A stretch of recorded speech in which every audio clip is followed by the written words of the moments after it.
Hello बच्चों, जैसे कि आपने देखा next item out of India कौन बनेगा एमबीबीएस के लिए, आपके सामने आ गया एंडो मेम्ब्रेन सिस्टम।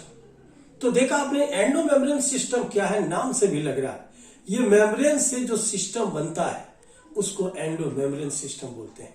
जैसा कि आप देख रहे हैं कि एंडो मेम्ब्रेन सिस्टम, ये देखिए इसमें ये क्या सिस्टम है कि ये जो न्यूक्लियर मेम्ब्रेन होता है, इन्वेलप है, वही जो है आगे बनाता है, जिसका नाम बता रहे इस मेम्ब्रेन में ईआर है, एंडोप्लाज्मिक रेटिकुलम। अभी आप देख रहे हैं कि गोल्गी बॉडी है, ये लाइसोसोम है, वैक्यूल है, ये एंडो मेम्ब्रेन सिस्टम है। जैसा कि आप देख रहे हैं कि इसके बाद एंडो मेम्ब्रेन के बाद जो नॉन एंडो मेम्ब्रेन सिस्टम है वो कौन सा, माइटोकॉन्ड्रिया है, क्लोरोप्लास्ट है, पैराक्सीसोम। तो ये आपने देखा next item out of India के लिए। अब देखते हैं कि इसमें कौन सा सेल ऑर्गन है जिसको हम सुसाइडल बैग बोलते हैं। जैसा कि आपने देखा लाइसोसोम अपने ही सेल को इनगल्फ करता है, यहां तक कि कभी चोट किसी को लग जाए तो ह्यूमन में क्या करता है भी, वो जो है इनगल्फ करता है, बेकार चीजों को खाता है। लेकिन ज्यादा तेज चीज से चोट लग जाए तो वो भी बेचारा डैमेज हो जाता है, फाइगोसिटिक नेचर होता है। जबकि वैक्यूल को वेस्ट डिपॉजिट बॉक्स बोलते हैं, कूड़ा करकट का डब्बा होता है। और यही एंडोप्लाज्मिक रेटिकुलम, ये क्या भाई, ये अंदर से सेल को मैकेनिकल सपोर्ट करता है। तो अभी अब देखते हैं next item out of India के लिए। अब देखिए यहां पर जो नाम बता रहे थे एंडो मेम्ब्रेन सिस्टम,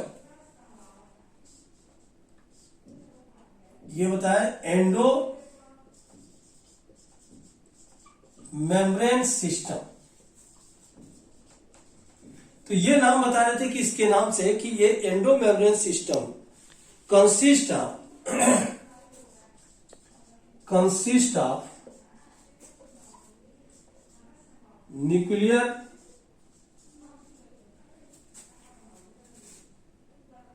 मेम्ब्रेन,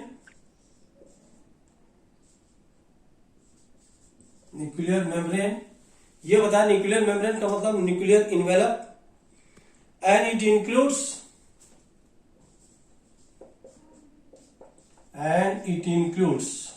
इसमें क्या क्या इंक्लूड होता है, एंडोप्लाज्मिक रेटिकुलम, गोल्गी बॉडी या गोल्गी कॉम्प्लेक्स,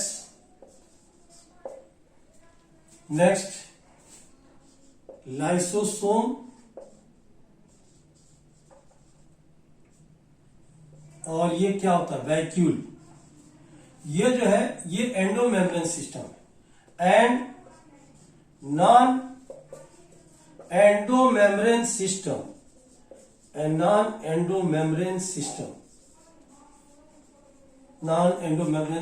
लाइक ये क्या है, क्लोरोप्लास्ट जो प्लांट में होता है, ये है माइटोकॉन्ड्रिया एंड पैराक्सीसोम। ये आपने देखा अभी endoplasmic reticulum, Golgi body, lysosome, vacuole, ये नॉन एंडो मेम्ब्रेन सिस्टम है। जबकि इसके अलावा ये जो है एंडो मेम्ब्रेन सिस्टम, ये नॉन एंडो मेम्ब्रेन में कौन सा आएगा, क्लोरोप्लास्ट और माइटोकॉन्ड्रिया। तो अभी नाम जो बता रहे थे इसमें देखिए ये एंडो मेम्ब्रेन सिस्टम में एंडोप्लाज्मिक रेटिकुलम है। फर्स्ट आप देख रहे हैं कि ये है ईआर, यानी इसका नाम आपने देखा, इसको क्या बोलते हैं भाई, एंडोप्लाज्मिक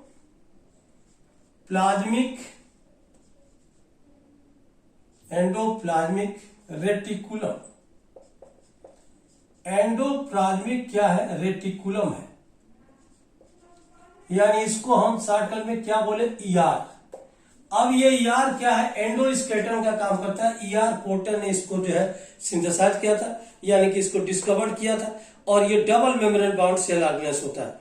और इसका स्ट्रक्चर भी आप देख रहे हैं कि यहां पर स्ट्रक्चर ऐसे आपने देखा, जो ये स्ट्रक्चर बना हुआ है कि यहां पर आउटर जो मेम्ब्रेन है न्यूक्लियस का, ये फोल्ड करता है, और फोल्ड करके इस तरह से हमने बताया था कि आउटर फोल्ड करके एंडोप्लाज्मिक रेटिकुलम बनाता है। ये एंडोप्लाज्मिक रेटिकुलम बनाता है, आउटर फोल्ड करके एंडोप्लाज्मिक रेटिकुलम। ये हमने बताया था ये double membrane bound cell organelles होता है। ये double membrane bound cell organelles, outer inner दोनों इसमें होता है। आप बता रहे इसमें न्यूक्लियोपोर होता है। ये क्या होता है न्यूक्लियोपोर, ये बता रहे थे, ये हमने बताया कि ये न्यूक्लियस का है। तो न्यूक्लियस का पार्ट देखा, ये आउटर फोल्ड करके बनाता है। और ये नाम बता रहे थे यहां पर, ये बता रहे थे ये क्या होता है भाई, ये यहां पर स्मूथ एंडोप्लाज्मिक रेटिकुलम होते हैं। तो ये बता रहे थे कि यहां पर स्मूथ एंडोप्लाज्मिक रेटिकुलम होते हैं और ये रफ। तो ये बता रहे थे ये है RER यानी रफ एंडोप्लाज्मिक रेटिकुलम, और इसके ऊपर क्या होते हैं, राइबोसोम अटैच होते हैं। ये राइबोसोम जो प्रोटीन सिंथेसिस का काम करते हैं ये अटैच होते हैं। तो ये बताया आपने क्या है राइबोसोम। अब देखिए ये है, इसका नाम बताया स्मूथ एंडोप्लाज्मिक रेटिकुलम और ये रफ एंडोप्लाज्मिक रेटिकुलम। इसमें देखा, ये हमने बताया था यहां पर ये क्या है, न्यूक्लियस है और ये न्यूक्लियोपोर है। कौन सा है, न्यूक्लियोपोर। आप देखिए अभी नाम बता रहे थे कि इसमें दो कंपार्टमेंट भी होते हैं। एक आपने देखा आउटर साइड में और एक क्या होता है इनर साइड में। देखिए आउटर साइड जो हमने बताया था ये जो है साइटोप्लाज्म होता है, जिसके अंदर होता है, एक का नाम ल्यूमेन और एक का नाम क्या बोले एक्स्ट्रा ल्यूमेन। तो दो नाम होते हैं। तो देखिए आपने इनसाइड अगर है तो ल्यूमिनर है, आउटसाइड एक्स्ट्रा ल्यूमिनर। तो ये देखा अंदर अगर है तो अंदर वाले पार्ट को क्या बोलते हैं, कंपार्टमेंट को ल्यूमिनल, और ये जो बाहर है इसका नाम क्या होता है, एक्स्ट्रा ल्यूमिनल। तो देखिए दो जो है इसमें कंपार्टमेंट होता है, ल्यूमिनल और कौन सा, ये बता रहे थे यहां पर इस तरह का न्यूक्लियस है। तो ये ER फर्स्ट पॉइंट बताया। ER पहले क्या किया था भाई, डिस्कवर किया था। ER पोर्टन इसी के नाम से है कि ER was first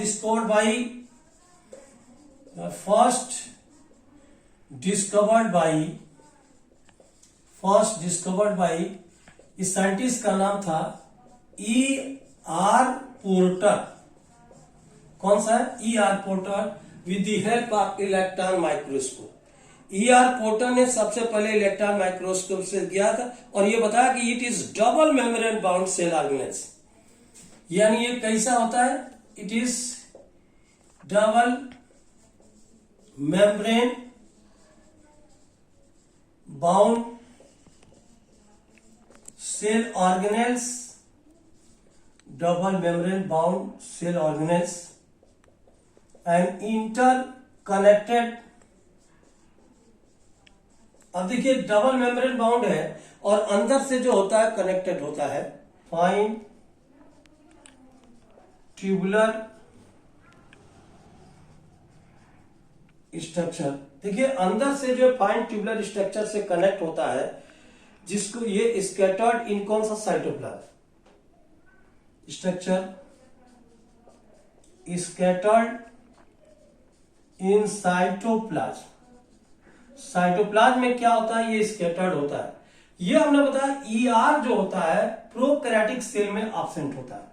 endoplasmic reticulum absent in prokaryotic cell, absent in prokaryotic cell but present in eukaryotic cell except, exception क्या है, except mature human RBC, except mature क्या है, ह्यूमन RBC में ये क्या होता है भाई, ये एब्सेंट होता है। और इसके अलावा ये जर्मिनल सेल है, वो भी है, एंड जर्मिनल सेल, इसके अलावा और किसमें होगा, एंड जर्मिनल सेल। कौन सा नाम बताया भाई, germinal cell.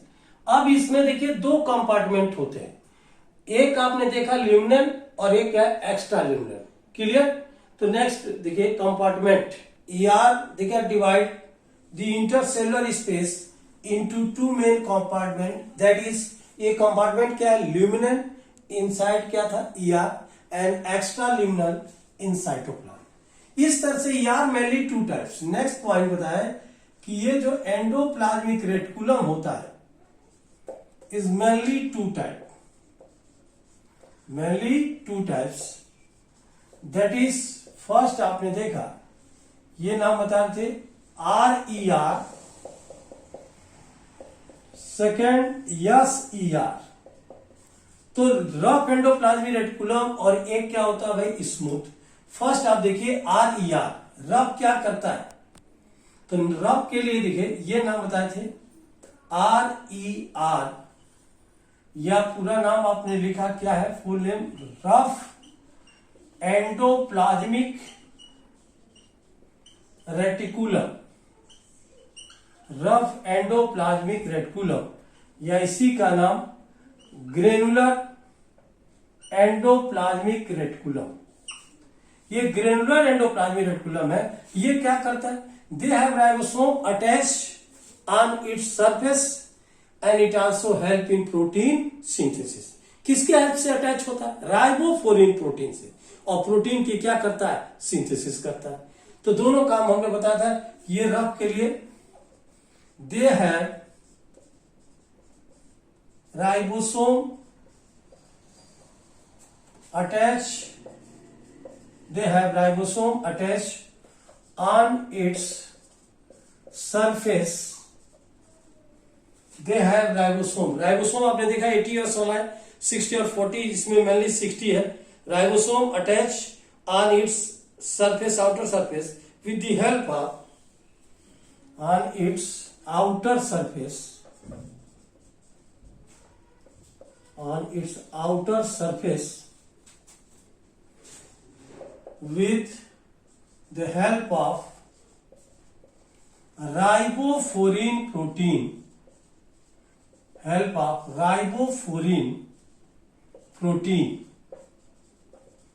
and it associated with protein synthesis, associated with protein क्या है, सिंथेसिस। तो ये प्रोटीन सिंथेसिस में हेल्प करता है, और इस तरह से राइबोसोम, और इसके अलावा सिक्रीशन है, प्रोटीन सिंथेसिस एंड क्या है, सिक्रीशन। तो दो नाम बता रहे थे, राइबोफ्लोरिन प्रोटीन, इट आल्सो सिंथेसिस, कौन सा प्रोटीन सिंथेसिस। SCR को क्या बोलते हैं भाई, स्मूथ एंडोप्लाज्मिक रेटिकुलम, या ए ग्रेनुलर, ये एंडोप्लाज्मिक रेटिकुलम, AGR, ए ग्रेनुलर एंडोप्लाज्मिक रेटिकुलम। ये क्या है, ये राइबोसोम अटैच नहीं होता है, इसलिए ये क्या करता है, फैट यानी लिपिड की, स्टार्डल की क्या करता है, सिंथेसिस करता है। यानी they have no ribosome attach on its outer surface and it also mainly associated with lipid की सिंथेसिस। यानी कि अभी नाम बता रहे थे, they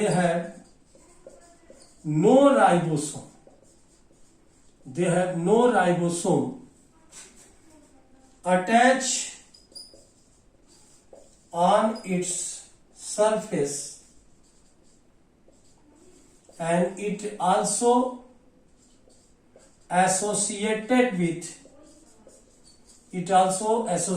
with lipid synthesis, associated with किया है लिपिड सिंथेसिस, यानी कि लिपिड का, फैट की सिंथेसिस करता है। लिपिड का मतलब ये बता रहे थे फैट, तो ये फैट की सिंथेसिस का काम करता है। तो ये लिपिड, तो ये देखा प्रोटीन सिंथेसिस के लिए, ये क्या हुआ, फैट या लिपिड सिंथेसिस में हेल्प करता है। और इस तरह से ये एनिमल में lipid like steroidal hormone are synthesize SCR, यानी कि इन एनिमल सेल की बात किया जाए तो ये बताएंगे इन एनिमल, ये एनिमल में ये जो है ये स्टेरॉयडल हार्मोन, यानी animal cell lipid like steroidal hormone, lipid like steroidal hormone,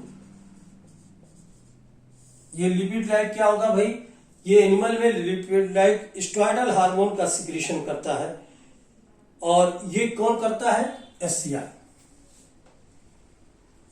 इन SER में होता है। क्या है? Rough endoplasmic reticulum. अब देखिए दोनों का ओवरऑल जो फंक्शन है ER का, यानी फंक्शन ऑफ ER का क्या फंक्शन होगा? एंडोप्लाज्मिक रेटिकुलम का फंक्शन। तो देखिए ये ER का जो फंक्शन है एक्चुअली ये क्या करता है? ER also provide mechanical support. First function ER also provide mechanical support to the cell. Mechanical support to the cell, अंदर से सेल को कोलैप्स होने से क्या करता है? ये रोकता है। तो एंडोप्लाज्मिक रेटिकुलम मैकेनिकल क्या करता है? सपोर्ट करता है। Therefore it is also known as, इसीलिए इसका नाम एंडोस्केलेटन। तो ये therefore it is also known as endoskeleton of cell. इसीलिए इसको अंदर सपोर्ट करता है, इसीलिए इसका नाम जो है एंडोस्केलेटन ऑफ सेल। जबकि सेल वॉल क्या होता है? एक्सोस्केलेटन होता है, ये अंदर से वो बाहर से। तो ये एंडोस्केलेटन ऑफ सेल। और क्या करता है? It also help in rapid क्या है? ये रैपिड जो है इंट्रासेलुलर ट्रांसफर करता है मटेरियल का। It also help in rapid intercellular, rapid क्या है? इंटरसेलुलर, ये जो मटेरियल है intercellular transport of the material, intercellular transport of the materials. तो ये इंटरसेलुलर क्या है? ट्रांसपोर्ट ऑफ द क्या है? मटेरियल। तो ये आपने देखा एंडोप्लाज्मिक रेटिकुलम की बात करें, ये mainly two type RER SER। Rough endoplasmic ये प्रोटीन सिंथेसिस का काम करता है क्योंकि राइबोसोम अटैच होता है, जबकि स्मूथ में ये राइबोसोम अटैच नहीं होता, इसलिए केवल लिपिड की सिंथेसिस करता है। और एनिमल में स्टेरॉयडल लाइक हार्मोन, ये देखा आपने देखा लिपिड की क्या सिंथेसिस करता है, तो स्टेरॉयडल हार्मोन का सिक्रीशन करता है। और ये फंक्शन इसका है कि ये क्या करेगा? It also help in mechanical support to the cell, therefore it is also known as endoskeleton and it also help in rapid intercellular transport of क्या है? मटेरियल। तो ये रहा आपने एंडोप्लाज्मिक रेटिकुलम। अब इसके बाद की बात, क्योंकि एंडोप्लाज्मिक रेटिकुलम प्रोकैरियोटिक सेल में क्या होता है? एब्सेंट होता है, जबकि यूकैरियोटिक में होता है। और यूकैरियोटिक में एक्सेप्शन है कि ह्यूमन में जो मैच्योर आरबीसी है उसमें ये एंडोप्लाज्मिक रेटिकुलम एब्सेंट है, जिसके डिस्कवर्ड ER पोर्टर ने किया। तो इस तरह आपने देखा। अब नेक्स्ट जो है, अब इसके बारे में डिस्कस करते हैं। नेक्स्ट पॉइंट जिसका नाम क्या है? गोल्गी अपरेटस या गोल्गी बॉडी। देखा ये गोल्गी भाई अपरेटस है, गोल्गी कॉम्प्लेक्स भी इसको बोलते हैं। ये आप गोल्गी बॉडी भी है। ये प्लांट में इसका नाम क्या होता है? डिक्टियोसोम। ये डिक्टियोसोम प्लांट में नाम होता है। गोल्गी बॉडी को ट्रैफिक पुलिस भी बोलते हैं, क्योंकि आपने देखा होगा ये आपस में सेल को लड़ने से बचाता है। इसका नाम क्या है? Traffic police. ये ट्रैफिक पुलिस भी बोलते हैं इसको। आप देखिए गोल्गी बॉडी क्या है, इसके नाम से लग रहा है कैमिलो गोल्गी ने सबसे पहले इसको ऑब्जर्व किया था और ये बताया था कि ये क्या करता है कि ये न्यूक्लियस के जस्ट पास होता है, काफी जो है डेंसली स्ट्रक्चर होता है और ये प्रोकैरियोटिक सेल में एब्सेंट होता है, यूकैरियोटिक सेल में प्रेजेंट होता है।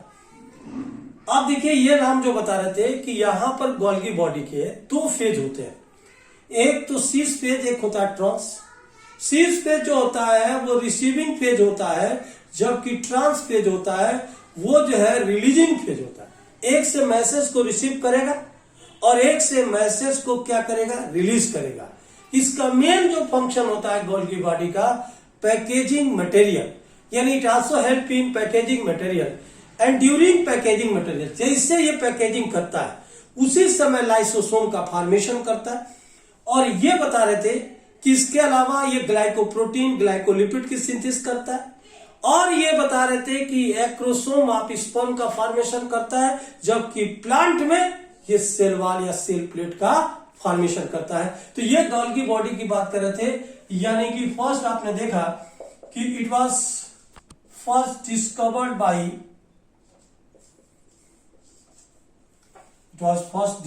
बाय साइंटिस्ट का नाम बताते कैमिलो क्या है, गोल्गी। एक कैमिलो गोल्गी एक साइंटिस्ट ने सबसे पहले इसको ऑब्जर्व किया और ये क्या बताया था कि इट इज एब्सेंट इन, यानी एब्सेंट इन, यानी Golgi body absent in prokaryotic cell. ये भी किसमें एब्सेंट होगा, prokaryotic cell, but present in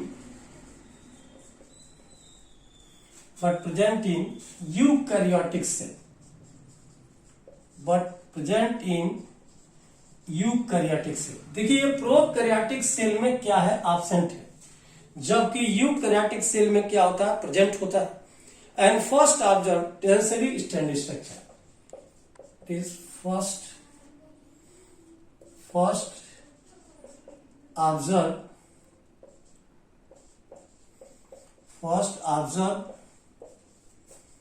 densely reticular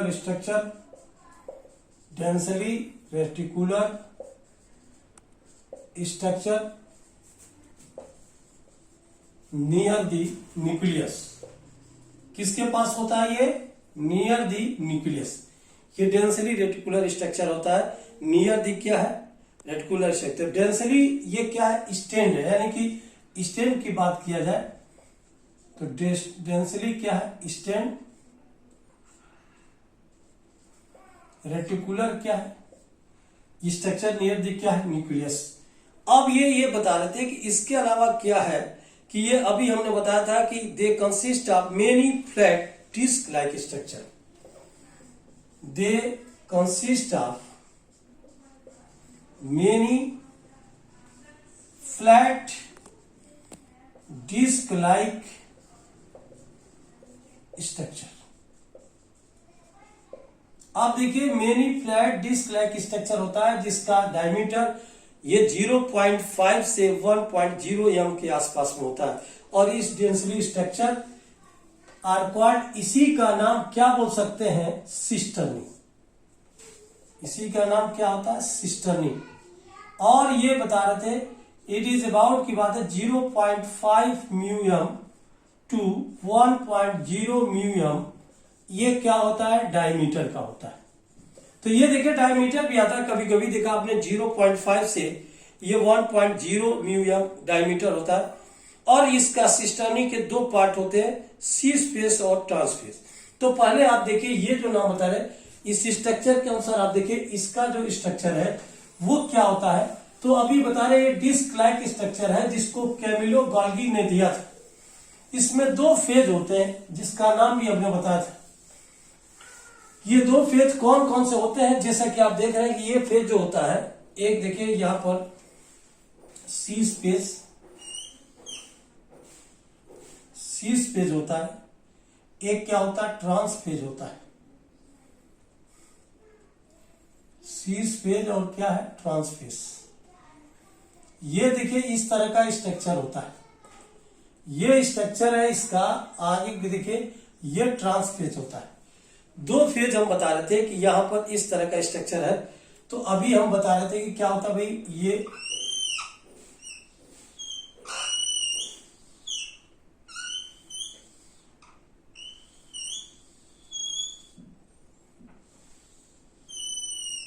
इसको सिस्टर्नी बोलते हैं।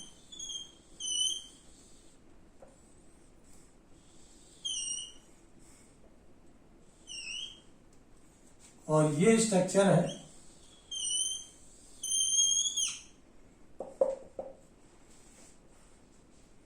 देखिए, ये स्ट्रक्चर इस तरह का होता है, एक सी स्पेस होता है, एक ट्रांस फेज होता है।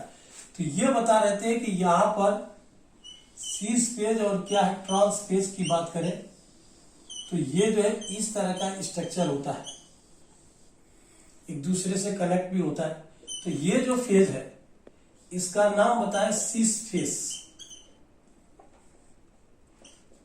सीस फेस, और ये जो फेज है जिसका नाम क्या बोले, ट्रांस, ये ट्रांस फेज। अब देखिए सीस फेज क्या होता है, ये रिसीविंग करता है, मटेरियल को रिसीव करता है। सीस फेज को हम एक्चुअली में रिसीविंग फेज, ये कॉन्वेक्स शेप का होता है, इसको फार्मिंग फेज भी बोलते हैं, इसको फार्मिंग फेज भी बोलते हैं। ये कॉन्वेक्स होता है। ये हमने बताया था ट्रांस फेज को मैच्योरिंग फेज बोलते हैं। कौन सा, मैच्योरिंग फेज। और ये जो है कॉनकेव होता है। और ये आपने देखा इस तरह क्या होता है, ये सिस्टर्नी। कौन सा नाम बता रहे हैं, सिस्टर्नी। ये पैरेलल स्ट्रक्चर होता है। अब मैसेज को ये क्या करता है, यहां से रिसीव करता है और अंदर अंदर जाता है, और यहां पर जैसे आता है वहीं पे क्या करता है, रिलीज करता है। इसलिए सीस फेज को रिसीविंग फेज और ट्रांस को क्या बोलते हैं, रिलीजिंग फेज बोलते हैं। तो ये देखा सीस और ट्रांस की बात कर रहे थे, एक कॉन्वेक्स और एक क्या होता है, कॉनकेव होता है। तो क्लियर है। देखा आपने कि cisternae of Golgi body concentrically arrange around the क्या, nucleus and passes two distinct phase, that is cis phase and trans phase. Cis phase को फार्मिंग फेज बोलते हैं, ये कॉन्वेक्स शेप होता है, जबकि ट्रांस फेज को मैच्योरिंग फेज बोलते हैं, कॉनकेव होता है। अच्छा, नाम से भी लग रहा है। सीस फेज के लिए अभी बताए थे कि cis phase is responsible for receiving secretory material to the क्या, वेस्किल। वेस्किल के फॉर्म में ये पैक करके रिसीव करता है, और जैसे ट्रांस आता है, ट्रांसफर का मतलब रिलीज करता है, and it is responsible for releasing of the material. तो ये देखा आपने सीस और ट्रांस के लिए। अब इसके बाद नेक्स्ट हम बता रहे थे कि इसका फंक्शन क्या होता है। Next point, function of Golgi body या गोल्गी कॉम्प्लेक्स। और इसका पहला फंक्शन, फर्स्ट फंक्शन जो बता रहे थे, ये क्या करता है कि it also help in packaging the material, यानी कि ये क्या करता है, Golgi body help in, Golgi body help in packaging material. अब देखिए packaging material and during packaging material this process they form कौन, सिंथेसाइज लाइसोसोम, यानी कि ये बता हेल्प इन पैकेजिंग ऑफ क्या है, material.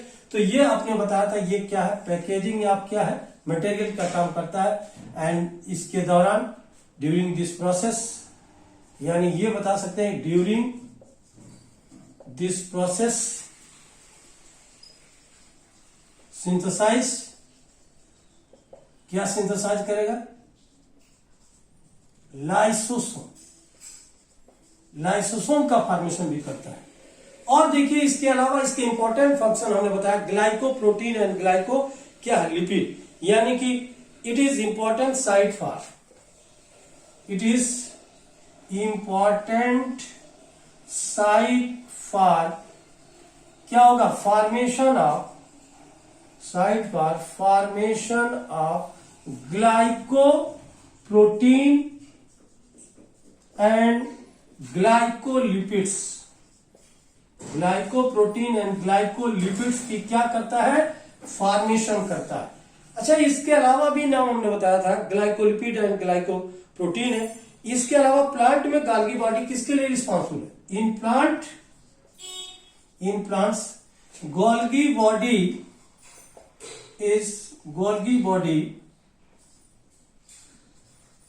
is responsible for, Golgi body is responsible for क्या है, सेल वॉल, या इसी को क्या होता है, cell plate formation. Cell wall यानी सेल प्लेट का फॉर्मेशन, यानी प्लांट में ये काम करता है। जबकि एनिमल में अगर देखा जाए तो it form acrosome of sperm. In animal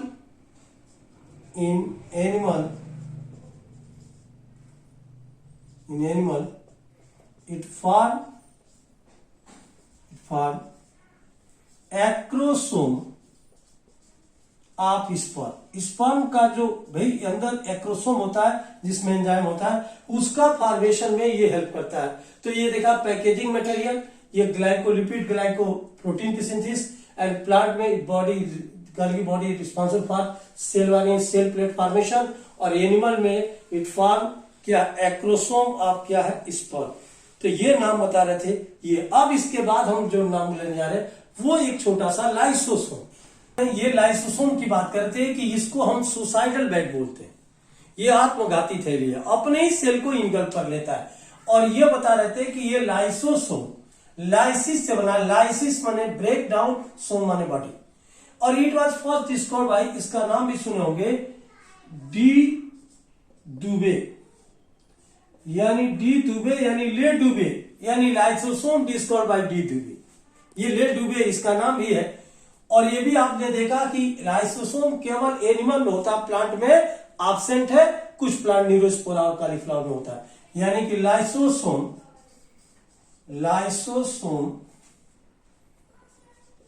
present in animal cell but absent in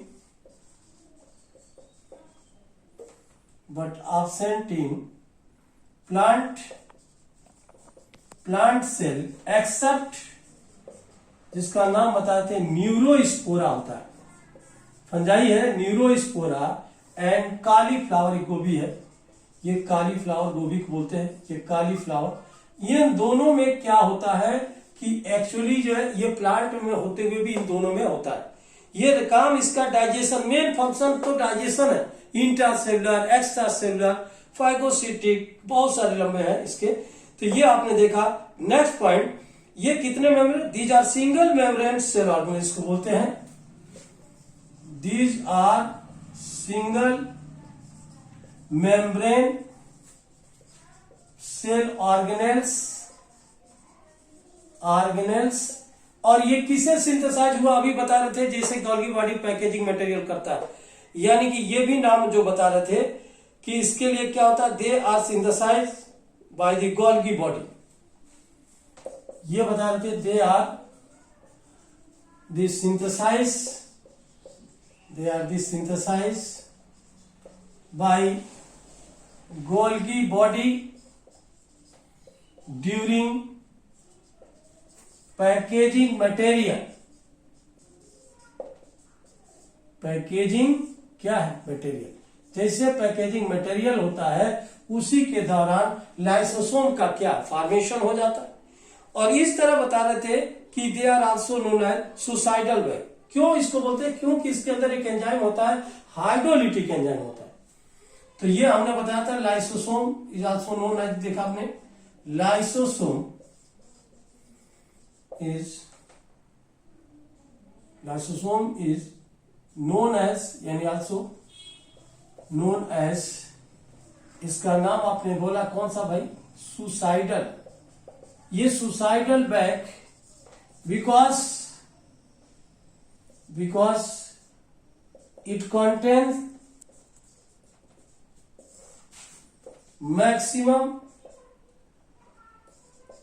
maximum hydrolytic enzyme. Maximum कौन सा एंजाइम होता है, हाइड्रोलिटिक एंजाइम, जो कि लो पीएच पे काम करता है। यही हाइड्रोलिटिक एंजाइम है जिसके वजह से होता है। और ये होते हैं hydrolases, lipases, proteases. Hydrolytic enzyme में क्या होता है, ये होते हैं हाइड्रोलेजेस, प्रोटीएजेस, ये हमने बताया था क्या है, लाइपेजेस। तो ये देखा, ये हाइड्रोलेजेस भी है, प्रोटीएजेस भी है, एमाइलेजेस भी है, कार्बोहाइड्रेजेस भी है, और एसिडिक मीडियम में एक्टिव होता है। And carbohydrases and it active in acidic medium. ये एसिडिक मीडियम का मतलब पीएच इसका कितना होता है, ये पीएच 5 होता है। एसिडिक मीडियम में एक्टिव होता है, ये इसका पीएच 5 होता है। And they are capable of digesting, and they are capable of किसके लिए, डाइजेशन के लिए। तो दे आर कैपेबल इन कौन सा, डाइजेस्टिंग, यानी डाइजेशन का काम करता है मेन देखा। और डाइजेस्टिंग कौन सा होगा, carbohydrate, protein, lipid and nucleic acid. ये carbohydrate, protein, lipid and nucleic acid. तो ये आपने देखा अभी नाम जो बता रहे थे इसके अनुसार ये है लाइसोसोम का, बहुत छोटा ये पीएच जो है देखा आपने, ये 5 होता है, एसिडिक मीडियम पैक्ट होता है। ये मेन फंक्शन इसमें होता है, इसका मेन फंक्शन क्या है, डाइजेस्टिंग, यानी ये डाइजेशन मेन अगर देखा जाए तो ये डाइजेशन में मेन हेल्प करता है। और फाइगोसिटिक नेचर होता है, कौन सा भाई, फाइगोसिटिक नेचर होता है, एक्स्ट्रा सेलुलर इंट्रासेलुलर डाइजेशन का काम करता है। ओके, आप ये नाम बता रहे थे वैक्यूल के लिए कि वैक्यूल क्या, वेस्ट डिपॉजिट बॉक्स है, इसका टर्म ह्यूगो ड्रेविस ने दिया। और ये बताया था कि क्या होता है वैक्यूल में, ये आउटर सिंगल मेम्ब्रेन जो होता है वो टोनोप्लास्ट मेम्ब्रेन होता है, और इसके अंदर एक सेल सैक होता है जिसके अंदर जो फ्लूइड होता है इसमें एक एंथोसाइनिन पिगमेंट होता है। ये सेल सैक के अंदर ये देखा आपने बेकार चीजें है। आप जानते हैं कि वैक्यूल कब बनता है, क्योंकि प्लांट में सिंगल लार्ज जो है, ये सबसे लार्ज जो है वैक्यूल होता है, जबकि प्लांट में ये लगभग एब्सेंट होता है। ये पूरे साइटोप्लाज्म के 90% जो पार्ट ऑक्युपाई करता है, और एनिमल में होता ही नहीं है, अगर होता भी तो स्मॉल है, बहुत कम डेवलप होता है। ये जितने बेकार चीजें होते हैं वो इसके अंदर आता है, इसलिए इसका नाम वेस्ट डिपॉजिट बॉक्स बोलते हैं, अनवांटेड मटेरियल।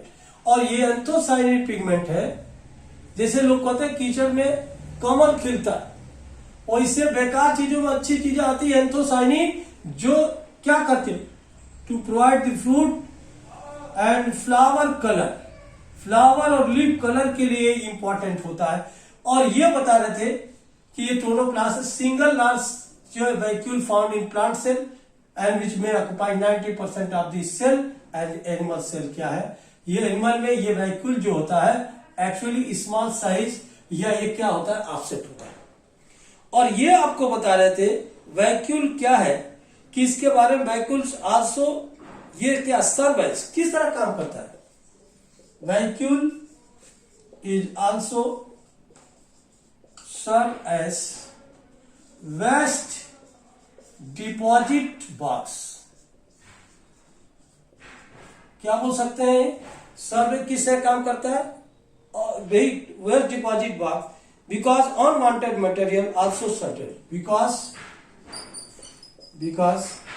वो अनवांटेड मटेरियल सन्टेड इट, कौन सा है, सन्टेड इट, यानी animal vacuoles are two type, ये दो तरह का होता है। अमीबा में देखा कंट्रेक्टाइल वैक्यूल और फूड वैक्यूल होता है, यानी एनिमल का मतलब ये जो अमीबा है उसमें होता है। कंट्रेक्टाइल वैक्यूल का मेन फंक्शन ऑस्मोरेगुलेशन और क्या होता है, स्क्रीशन, आवश्यकता से अधिक जो पानी है उसको बाहर करता है। फूड वैक्यूल क्या करता है, डाइजेशन का काम करता है, यानी कि ये नाम बताते engulfing of food particles, engulfing of food particle, यानी सब मिला के फूड वैक्यूल ये डाइजेशन का काम करता है, क्योंकि इसके अंदर 3 एंजाइम होते हैं, पाल, प्रोटीएज, एमाइलेज और लाइपेज। ये इंगल्फिंग यानी फूड पार्टिकल को इंगल्फ करता है, डाइजेशन करता है, जबकि ये स्क्रीशन यानी ऑस्मो रेगुलेशन का भी काम करता है, क्योंकि आवश्यकता ये बैलेंस करता है, वाटर बैलेंस करता है। तो इस तरह से आपने देखा कि यहां पर भाई एंडोमेम्ब्रेन सिस्टम जो 4 टाइप के थे, endoplasmic reticulum, Golgi body, lysosome और वैक्यूल, ये आपके सामने ही समाप्त हो गए। किसी को कोई शक, कोई प्रॉब्लम? तो एक बार भाई देखिए, ये प्रॉब्लम नहीं, फिर हम इसके बाद हम लोग डिस्कस करेंगे एंडोमेम्ब्रेन के जगह पे अब आ गया नॉन एंडोमेम्ब्रेन, जिसमें माइटोकॉन्ड्रिया और क्लोरोप्लास्ट की बात करेंगे। लेकिन हम चाहेंगे इसी के साथ थोड़ा सा समय कम देते हुए फिर हम लोग मिलेंगे, लेकिन कमर्शियल ब्रेक के बाद फिर मिलेंगे। तब तक के लिए एक बार बोलेंगे जय हिंद, जय एमबीबीएस, जय भारत।